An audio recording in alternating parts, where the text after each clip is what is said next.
I think writing for the voice is it's a big challenge for me compositionally, but it's also a lot easier sometimes because I have a voice, I can test it out. I have a very underused voice and it can't do much compared to what a singer can do. But, you know, you can feel what something physically feels like. And if you've never played, I don't know, a violin, you don't understand what it feels like to do very fast cross-string work, no matter how many times you study sort of the repertoire and go, all right, that's an expected thing that string players can do. You don't know what it feels like. Whereas with the voice, you can always have a crack at, you know, all right, this would feel like that. And I think particularly with things like vowel sounds and any extended techniques, you know what it feels like in a rough sense. And so then it helps hopefully make the music a bit more idiomatic. So for me, the difference between writing for instruments and voice is firstly the intimacy of the singer using their body as the instrument.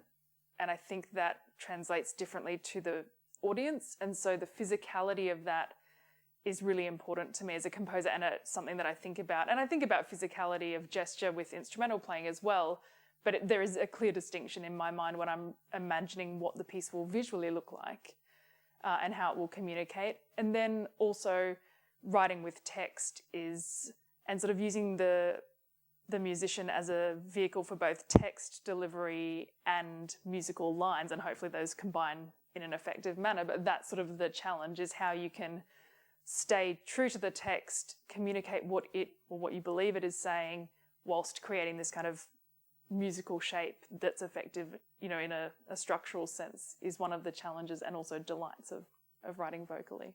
I think the challenges of writing chamber music are the same as the challenges of writing any music. More often than not, the challenges are coming from how to, you know, I guess things that are to do with the compositional craft of developing ideas, how to seamlessly get from one section to another.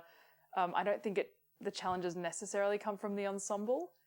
I think there are instrumentations that maybe you're more drawn to or find easier, maybe have a better affinity or greater range of gestures within that framework. But I think for me, I mean, one of the benefits of chamber music is that intimacy. Often you'll know the performers very well, and so you can sort of structure the whole piece around the strengths or the personalities of the individuals, which is a really nice framework for me to think about how I'll create something. And chamber music is definitely something that I really enjoy, the intimacy of it. Coming from a piano background, it's really interesting to me, the music making with other people. So that's something that's interesting. Also, it's the most commissioned music. It's easy, obviously, to put on something with 3 players rather than 60. And so I guess that is why chamber music comes up again and again.